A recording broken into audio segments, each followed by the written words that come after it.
Nah, Iya. jadi sebenarnya ya kita kalau mau masuk lagi kan bisa juga next ya di station yang sama loh ya, di halte yang sama. Tapi sebenarnya yang paling penting adalah kenyamanan kita secara psikologi itu yes I'm safe karena udah ambil profit nih dibandingin nggak ambil sama sekali, kita nggak merasa cuan nih. Tapi tinggal yang jadi jelek tuh seperti ini, kadang-kadang kita udah pernah profit 100%. Nah, next kalau nggak 100% kita nggak mau taking profit nih, karena kita punya standar terlalu tinggi, akhirnya sampai 100% nih menjadi benchmark kita itu. Nah ini mungkin yang perlu perlu dilihat balik ya. Gua rasa nggak gitu wise kalau kita samain semua saham akan sama seperti itu returnnya. Iya, ya betul. Dan juga namanya saham ya Hans ya, perjalanan itu kan nggak langsung straight, turun, naik, turun. Orang mungkin suka bilang, kenapa sih saham itu apa, turun, kenapa nggak misalnya ya, ada market makernya atau apa gitu, kenapa nggak langsung tarik? Ya kalau tarik ke atas aja Hans, ya keenakan dong Hans, gitu kan, baru beli sebentar, udah ini gitu kan. Terus juga kadang-kadang kenapa butuh kayak koleksi gitu atau apa, itu kan sebenarnya untuk recycle investor yang lama gitu kan. Gitu. Jadi ya investor yang lama keluar, masuk yang baru gitu kan. Jadi Ya, kan estafet ya. jadi misalnya harga dari 50 mau naik ke 200, 50 tarik ke 200 langsung bakal banyak jualan juga. Oke. Tapi lu dari 50 tarik ke 10 ya gitu kan. Naik ke 80, turun lagi ke 70, yang modal 50 keluar nih Hans misalnya gitu kan. Masuk lagi modal, nah yang modal 70 kan pasti ngincer untung juga ke atasnya kan. Nah, itu namanya kalau di dunia kita namanya di recycle lah ya Hans ya, bahasanya investor aja. Jadi ya teman-teman juga mungkin jangan harap ya beli saham itu oh langsung bakal apa multi bagger apa gitu, karena yang namanya proses saham naik itu juga ya akan selalu ada yang cycle apa investor-investornya begitu. Ya, sama ya itu sih bener sih Bill ya. I think holding power setiap orang tuh beda. Ya, jadi um, holding power setiap orang beda, itu depends on ya mungkin dari isi dompet kita juga Bill ya. Kalau semuanya isi dompetnya sedikit, disuruh holding 100%, 50%, ya nanti berasa nggak makan kan, berasa nggak cuan. Ya tapi kalau kita udah kayak uangnya dingin misalnya ya, makanya ya udah kita masih bisa hold lebih lama kan, karena kita merasa oh nggak apa-apa, duit ini kita nggak pakai gitu. Nah, hal Ya, yang sama kalau kemarin ya, semua barangnya 50-50 itu ya Bil ya, pasti ya ada yang beli. That's why harganya bisa naik ya. Demand sama supply itu sebenarnya jalan juga di sini. Itu ya, sih. benar. Jadi itu juga satu lagi juga yang harus tergantung juga, bukan profil Hans, kantong profil masing-masing ya. Kantong profil masing-masing, benar-benar. Makanya setiap orang punya strategi sendiri-sendiri sih. Kita nggak perlu lihat wah si Billy kayak kemarin ya hold apa namanya bumi dari harga berapa, kampret nih. Gua cuman harga berapa udah cabut, tapi gua udah masuk lagi nih, Bill. Nah Ya, mungkin kalau lu yang nggak tahu, setiap orang mungkin posisinya beda-beda ya. Ada yang dari bawah dia hold lama, yang atasnya keluar masuk ya. Bisa ya, juga gitu. betul betul. Karena ada juga Hans, kayak teman-teman misalnya teman-teman gua atau apa gitu yang belinya harga poinnya sama, sama kayak orang yang di bawah tuh 50 sampai. Tapi pas 70 kita mungkin yang tipenya sabar, kita hold aja atau takut hilang barang gitu kan. Tapi ada yang mungkin memang kayak jagoan trading itu 70 di 67, naik lagi 70 jual lagi 68. Itu kalau diakumulasi itu dia jauh lebih untung loh daripada kita yang diem-diem kayak. Nah, tapi balik Iya. lagi, seberapa besar kemungkinannya dan tanda kutip lu bisa mengakali terus cuan-cuan apa, kalau orang tuh apa sekarang ya bahasa uang makan siang ya gitu, apa gitu kan, uang jajan gitu kan ya, banyak gitu kan yang bisa seperti itu ya. Makanya ya balik lagi mungkin harus ada porsi yang dan juga porsi yang ya kalau teman-teman emang yakin gitu. Makanya penting juga itu konflik jadi pinjem, gue bisa ikut Hans Iya. di apa misalnya Hans kayak apa, tiap gue kayak ngomong sama RM tahap gitu kan ya, apa mungkin apa gue bisa nih entry pointnya sama Hans sama nih tahap misalnya berapa Hans 110 gitu kan, sama gue juga beli 110, tapi mungkin keyakinan gue cuma gue ikut-ikut Hans saja lah trading gitu kan. Hans mungkin di sisi lain ngelihat wah ini nanti diambil sama apa Hans asuransinya yang sama apa Om Indomie gitu kan, wah ini bagus nih. Nah, entry boleh sama, tapi config nggak bisa dipinjem gitu. Itu yang gue selalu bilang saham itu conviction. Gue bisa ceritain panjang lebar ke apa Hans bisa ceritain ke gue panjang lebar, oh Bill ahap gini gitu.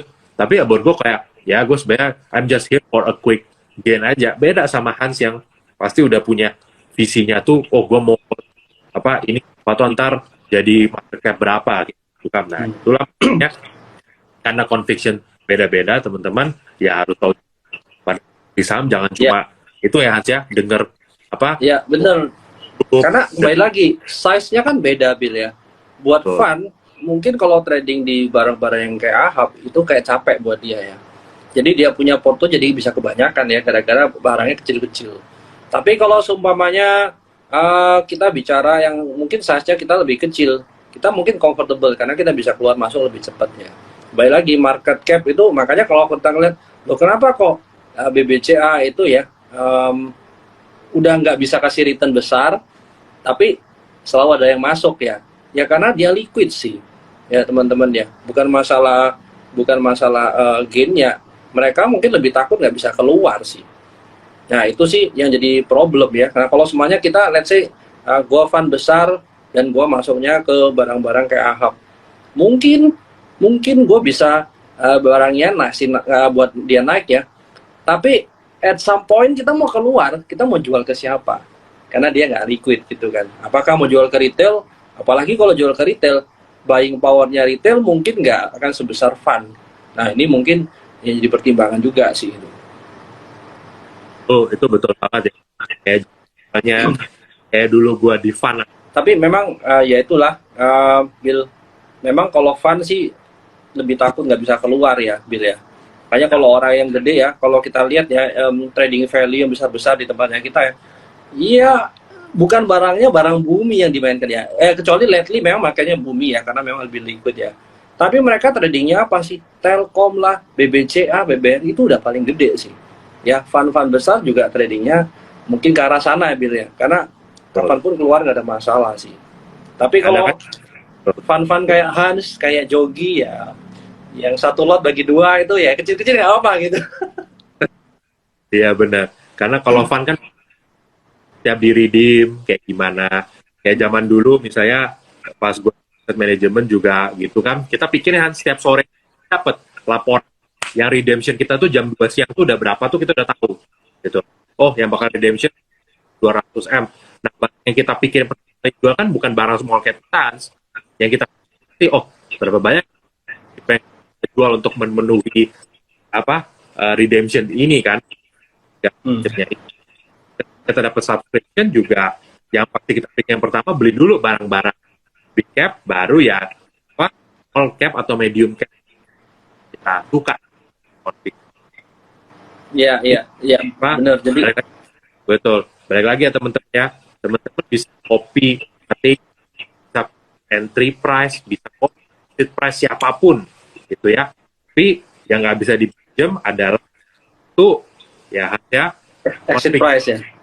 Fiction itu nggak bisa dipinjam gitu, karena itu benar-benar datang dari dalam apa, benar-benar dari dalam diri lu sendiri lah. Yang kedua juga yang beda harus dipahami adalah ya kantong lu bos gitu loh. Kalau kamu trading for living ya apa nggak perlu kecewa kalau habis jual barang bukan ya, karena memang kamu kan menteri itu sebagai untuk cari income sehari-hari ya gitu ya. Tapi kalau invest to apa misalnya gue pengen multi bagger 10 kali mungkin kayak punya Arto gitu kan, atau punya Max gitu kan, bener-bener pengen apa maksudnya pengen kaya karena kebutuhan hidup lu udah ada semua kerjaan lu ya, mungkin lu akan bisa di apa quote lah ya gitu. Kalau Hans sama Jogi kalau beda sama lu Hans gitu. Kalau lu kan keluar masuk kalau lu tanya dia tahun lalu sampai sekarang apa MPMX saja ya. Sama ya kan, Bevin, MPMX, MTech udah sampai bosen kan lu denger dia 3 portonya itu semua gitu. Nah jadi ya itulah ya teman-teman ya, jadi please mungkin kalau teman-teman ini juga maksudnya penting ya. Kalau ada IG live, dengerin pun ini Clubhouse, mungkin lu baca post orang Telegram atau apa, coba tanyain dulu gitu, level conviction teman-teman tuh sama dengan mereka gitu, karena conviction nggak bisa dipenjem teman, dan mereka kita bilang kantong beda strategi itu sih. Iya. Ini kan kita udah mulai mau masukin bulan, ini kan kita udah Agustus.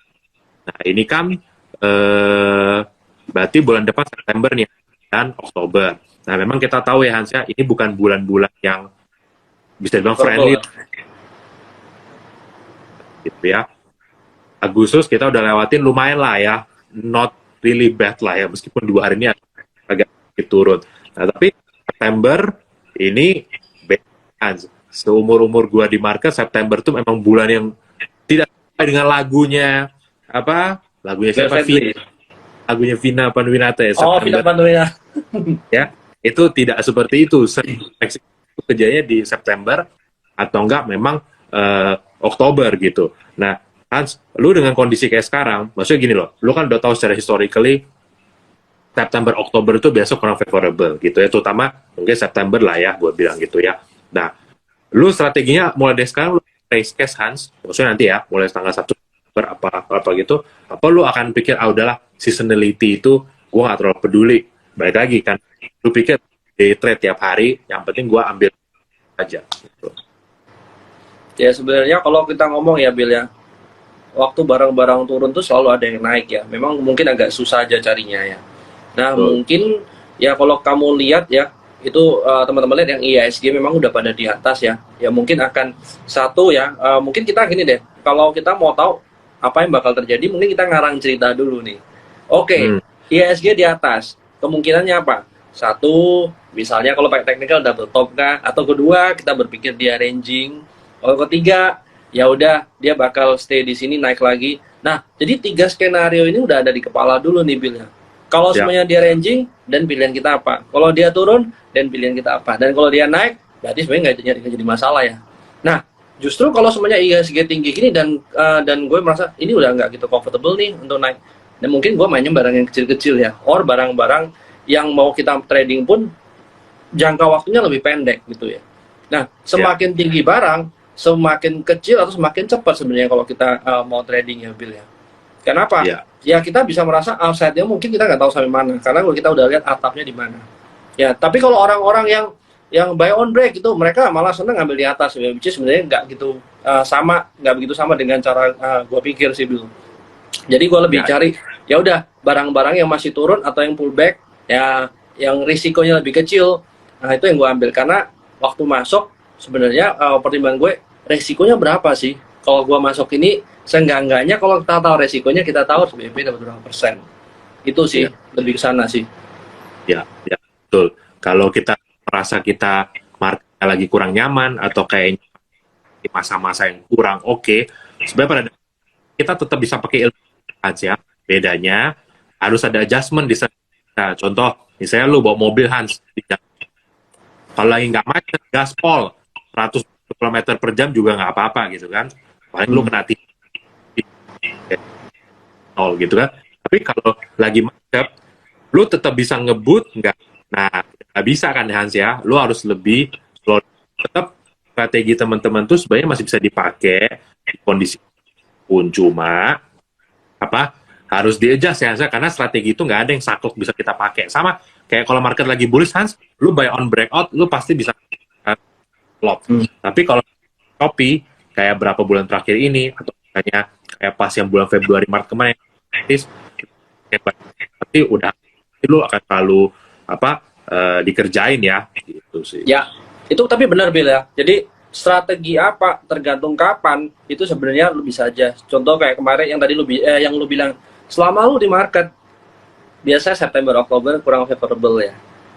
Itu kalau kita lihat kurang favorable karena kita udah punya barang. Tapi kalau kita belum punya barang, nah ini sebenarnya kesempatan yang bagus buat kita masuk harga murah ya.